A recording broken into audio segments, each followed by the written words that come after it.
Oke, assalamualaikum warahmatullahi wabarakatuh. Rekan saudara Mandum, hari ini saya kedatangan tamu spesial. Ini untuk Pola Muda Aceh ini pasti udah kenal nih. Namanya M. Zidan Al-Hafidh Aminullah Usman. Gimana kabarnya? Sehat? Alhamdulillah sehat, luar biasa nih Bang. Ya, alhamdulillah. Apa aja kegiatan selama ini?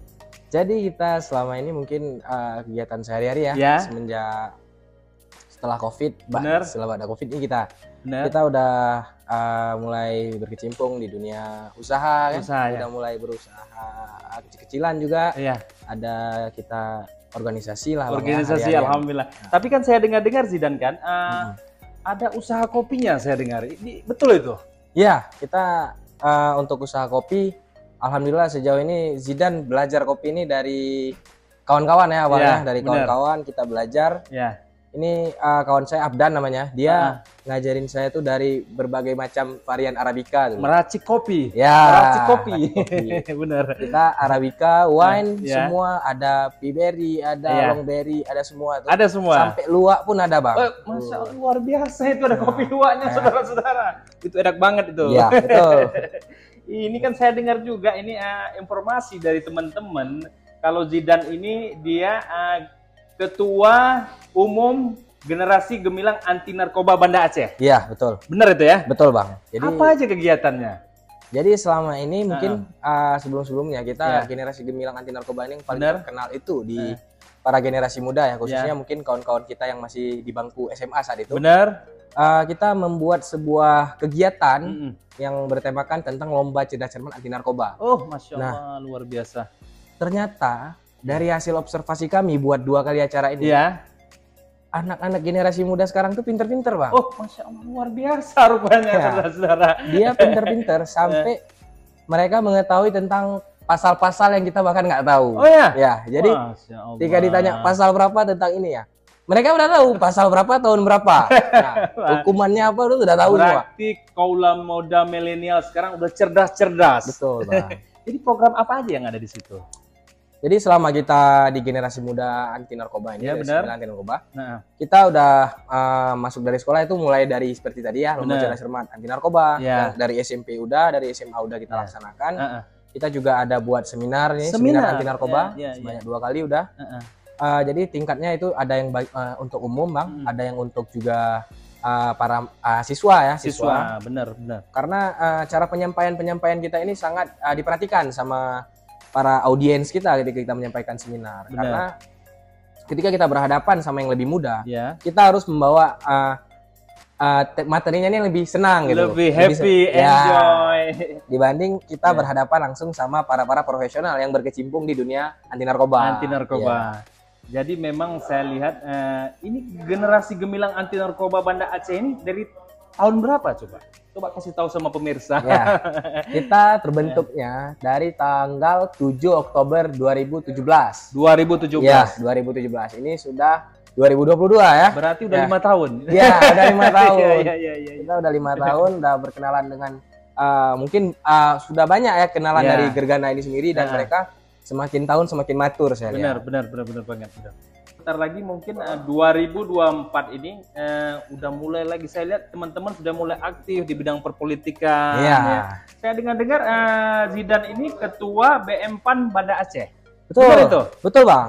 Alhamdulillah kita beberapa waktu yang lalu kita udah sepakati bahwa tahun ini BM PAN Kota Banda Aceh itu harus hidup dan harus muncul di publik. Oh, Masya Allah, luar biasa berarti ya? Iya, betul. Iya. Mungkin pada tahun-tahun sebelumnya BM PAN ini tidak terlalu yang muncul, tapi insya Allah tahun ini kita targetkan bisa lebih populer lah. Populer lagi ya? Iya, di antara BM yang lainnya ya. Kemarin itu kan ada Pasca Ungu kemarin kalau nggak salah ya? Oh iya. Jadi hari itu kita di Hanasobi ya, di Simpang Jambu Tape. Benar. Kita sempat berbincang-bincang juga sama Pak Ketua Umum yang saat ini Pak Syaung kan menjabat sebagai Ketua Umum BM PAN. BM PAN se-Indonesia. Jadi dengan beliau menjabat sebagai Ketua BM PAN ini meningkatkan popularitas lah. Bener banget. Bisa mengundang Pak Syaung ke sini dan beliau juga orang yang sangat humble dan juga embrace kita nih untuk berpolitik, bahwa generasi muda ini penting untuk memikirkan politik. Benar. Karena ketika kita nggak peduli, kita nggak istilahnya kita nggak peduli sama sekali dengan politik ataupun apatis istilahnya. Apatis, betul. Ini membuat generasi ke depan malah tidak melihat sesuatu yang terjadi di belakang layar. Cerdas, benar banget itu. Karena saya lihat Pasya Ungu orangnya sangat welcome, saya lihat. Betul, Bang. Dia dan pun saya lihat, saya waktu melihat dia ngomong, dia cerita tentang masalah dia dulu, sekarang dia terjun di politik. Ya apakah jebolan pesantren itu dia? Iya. Saya ingin tanya nih sama Ketua BNPAN Kota Banda Aceh ini. Bagi saya mungkin kalau yang saya pandang ya terhadap Pak Pasya ya, ketua umum kita. Iya, betul. Saya lihat mereka, maksud saya lihat Pasya Ungu ini memang orangnya sangat humble, Bang. Humble, luar biasa. Sangat down to earth ya orangnya, terus juga dia bisa, kalau saya lihat dari cara pembukaan dia, mukadimah ya. Mukadimahnya nih kita gemetar kita lihat di dunia Serambi Mekah nih. Ada orang luar sana yang bisa mengambil hati kita orang Aceh yang terkenal dengan syariahnya. Betul. Dan termasuk Ketua Umum PAN saat itu. Saya tersentuh hati saya tahu saat tahu beliau datang ke Banda Aceh dengan keadaan berpuasa, Bang. Luar biasa, Bang. Luar biasa, saudara-saudara. Makanya jangan lupa puasa Senin Kamis. Ya. Biar berkah. Beliau berpuasa dan saya sempat ngobrol ya sama yang kena tugas untuk setir beliau ya, supirnya.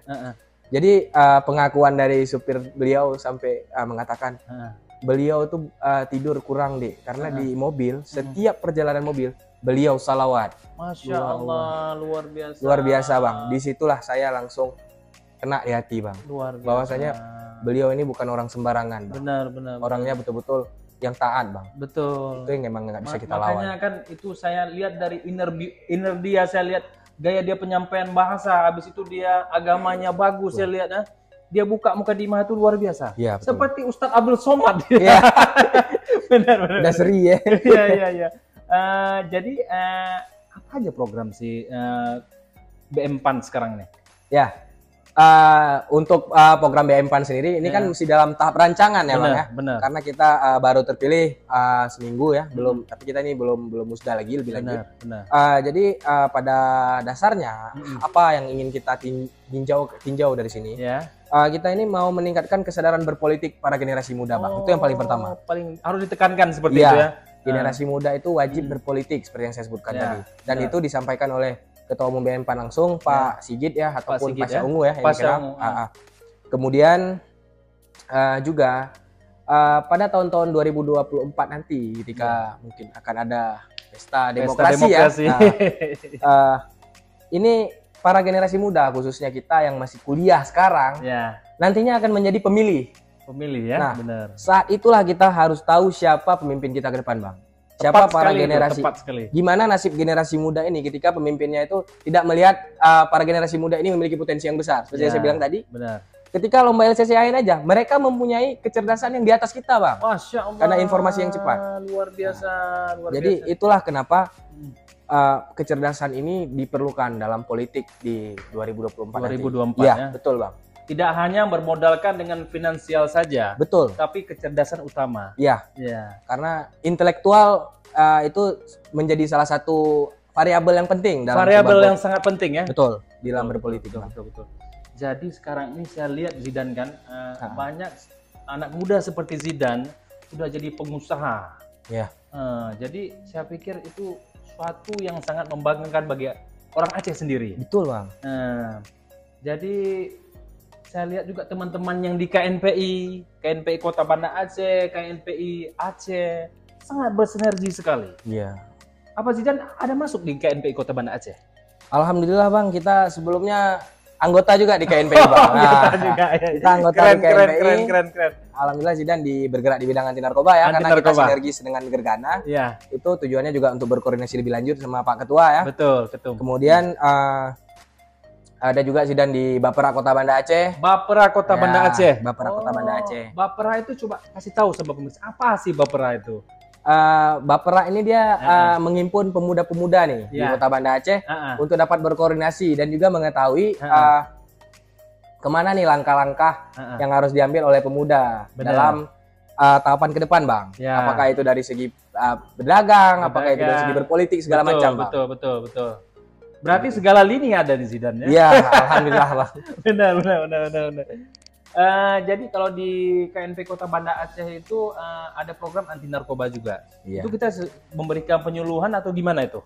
Gimana tuh Bang tadi? Maksudnya gini, di KNP Kota Banda Aceh kita ada program juga. Iya. Program anti narkoba. Itu bagaimana kita berikan penyuluhan atau gimana itu? Mungkin yang disampaikan oleh KNPI ya. Lebih menuju ke program penyuluhan, Bang. Jadi sosialisasi ini dapat kita sinergis dengan Gergana. Dengan adanya program ini kita bisa mengundang KNPI biasanya seperti itu. Ataupun KNPI mengundang Gergana. Benar. Ada organisasi lainnya seperti IKAN, GANN, ya. Ada Vokan di Penggelut. IKAN itu apa tuh? Ikatan Keluarga Anti Narkoba. IKAN itu Ikatan Keluarga Anti Narkoba, saudara-saudara, bukan ikan dencis. Jadi yang satu lagi apa bilang tadi? GANN. GANN. Apa itu? Generasi Anti Narkotika Nasional. Oh, Masya Allah, jangan salah pengertian pemirsa ini.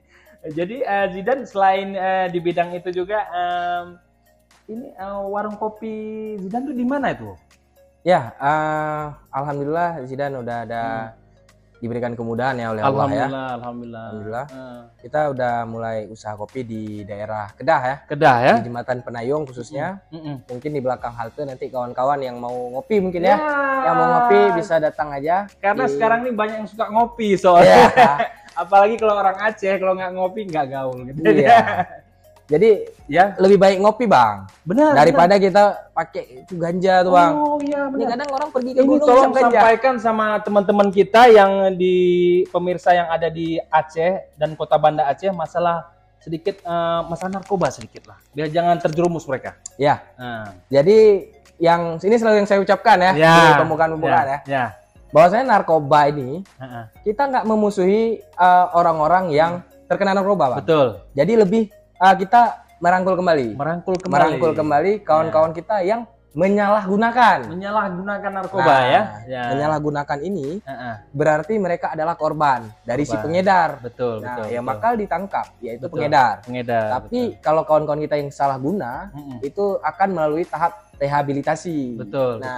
Ini yang ditanamkan bagi kami orang-orang yang berkecimpung di narkoba. Bahwasanya kami tidak boleh memusuhi kawan-kawan kita yang terkena narkoba. Itu yang paling penting karena ketika kawan-kawan kita ini yang terkena narkoba ini yang menyalahgunakan narkoba, ketika dia kembali ke masyarakat, masyarakat tidak menerima, terkhususnya kita pemuda. Benar. Nah, itu kita harus menerima mereka dan menganggap mereka itu orang yang keluarga sendiri. Seperti keluarga Bang. Ya, kita merawat mereka kembali agar mereka kembali ke jalan lurus Bang.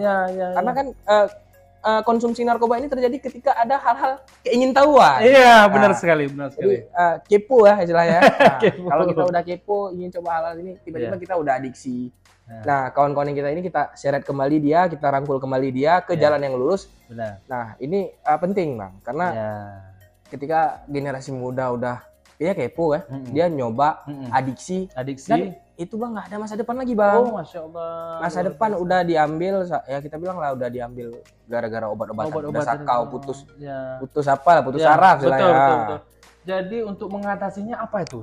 Cara kiat-kiatnya itu? Yang paling penting Bang. Dalam kita menjauhi narkoba ini, yang pertama sekali kita pandang itu, yang kita jaga itu agama Bang. Agama. Jadi filterisasinya agama itu. Ya, itu yang paling pertama. Itu lini paling pertama. Benar. Karena ketika kita udah sampai di titik itu, orang ingin berubah itu pasti dia diperlukan batin yang nyaman, yang tenang. Iya. Batin tenang itu Bang, cuma bisa didapatkan dari agama Bang. Agama ya. Dengan mungkin dia bersalawat, dengan dia jumpa dengan ustaz dan mendengar ceramah.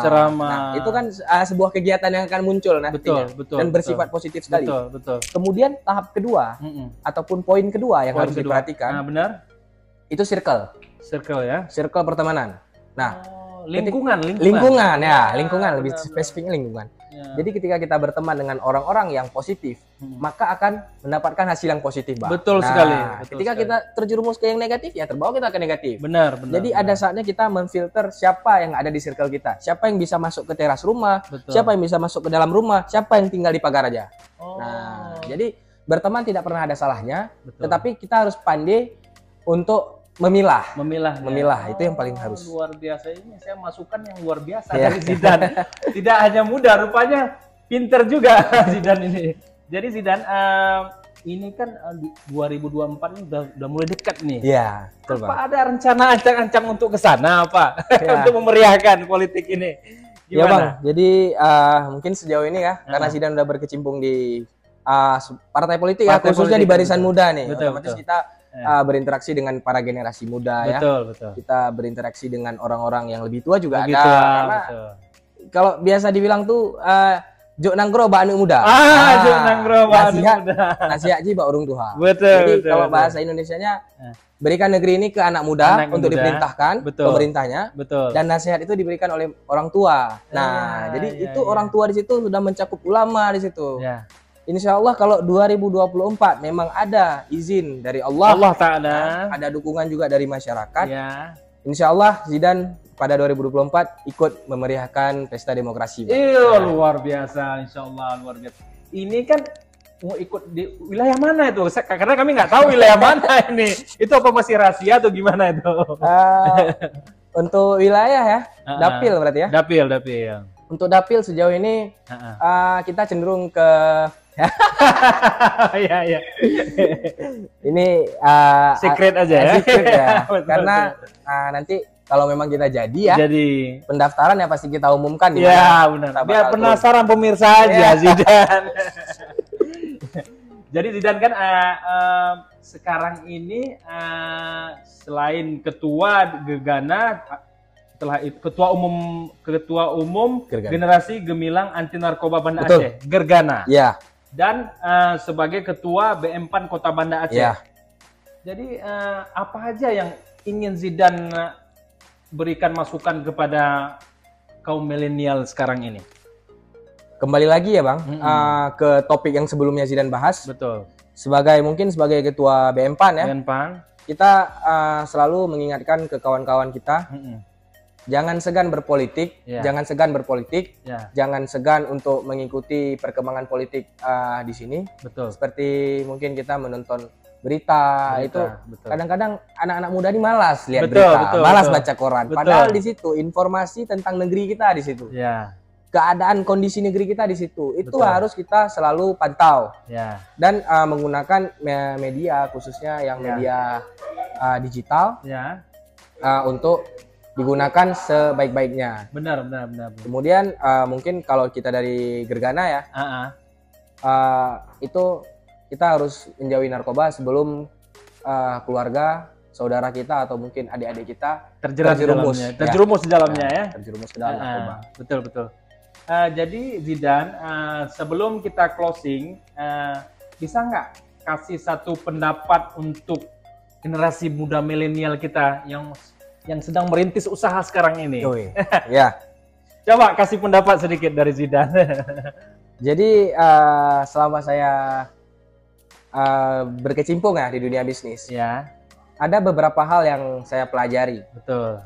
Yang pertama itu ada tiga. Ini satu poin. Ada tiga orang yang dipilah di dunia ini. Ya. Yang pertama itu orang yang profesional. Yang kedua orang proporsional. Coba jelasin proporsional itu apa itu? Proporsional ini nanti kita jelasin Bang. Ada satu lagi orang yang memodohi diri sendiri. Memodohi diri sendiri. Masya Allah. Jadi yang pertama ini kita anggaplah orang proporsional. Orang proporsional ini orang kerja sedikit dapatnya sedikit, tapi dia kerja banyak untungnya banyak. Nah itu orang proporsional. Jadi dia dikit kerja dikit dapat, banyak kerja banyak dapat. Itu banyak ya orang kita ya. Betul. Ada orang yang profesional. Profesional ketika dia bekerja sedikit, dia mendapatkan uang yang banyak Bang. Nah itu diibaratkan uang bekerja untuk dia. Kerja cerdas. Benar. Nah yang terakhir itu memodohi diri sendiri. Kenapa? Kita kerja banyak, dapatnya dikit. Berarti apa itu contohnya itu? Itu memodohi diri sendiri. Kenapa dibilang memodohi diri sendiri Bang? Itu adalah ketika seseorang tidak mampu mengoptimalkan potensi dirinya. Mengoptimalkan potensi diri sendiri. Betul. Ternyata dia nggak tahu, dia nggak berani nyoba, meninggalkan apa yang sudah dia geluti selama ini. Nah itu memodohi diri sendiri Bang. Terakhir kerjanya banyak, uangnya dikit. Uang sedikit. Nah itu harus diperhatikan ketika kita mau memulai menjadi usaha. Kemudian yang kedua yang saya sampaikan, ketika kita mau menjual sesuatu, mau menjual produk istilahnya, menjual produk. kita bukan menjual produk mentah-mentah. Ya. Tanamkan nilai-nilai di dalam sebuah produk tersebut, Bang. Betul. Tanamkan nilai, tanamkan, oh ini eksklusif nih barang nih. Ini bagus sekali, enak kali kopi nih ya. Betul. Itu menciptakan emosional orang, Bang. Emosional. Nah, jadi barang ekonomi, ketika dia berpindah tempat, ketika dia berpindah bentuk, nilai jualnya akan berbeda. Apalagi dibumbui dengan emosi tadi. Betul. Jadi nilai jualnya akan meningkat berapa persen, Bang? Nah, kemasan tuh mempengaruhi ya. Eksklusivitas. Nah, itu emosional. Baju ini cuma 10 di dunia. Betul. Itu kan diciptakan seorang pedagang, Bang. Betul. Itu cuma perspektif yang dibuat. Jadi orang membeli itu dia merasakan adanya perbedaan, prestige. Betul. Rasa prestigious lah, dia berbeda nih baju aku. Aku nih nggak ada yang sama baju aku. Betul. Ada model-model orang pembeli seperti itu, Bang. Ya, begitulah. Ini pedagang yang cerdas, Baik Zidan, terima kasih masukannya, terima kasih waktunya. Semoga 2024 bisa ikut dalam pesta rakyat. Amin, insya Allah, Bang. Satu lagi saya ingin tekankan kepada Zidan, ketika nanti mungkin diberikan Allah kesempatan untuk terpilih menjadi anggota dewan, saya rasa jangan lupa kepada anak yatim dan fakir miskin. Insya Allah, Bang. Insya Allah. Karena kan amanah itu nanti kita pertanggungjawabkan kepada Allah Ta'ala. Betul sekali, Bang. Saya bukan mengajarkan tapi mengingatkan saja. Terima kasih Zidan atas waktunya, sukses terus, semoga lancar terus usahanya. Assalamualaikum warahmatullahi wabarakatuh.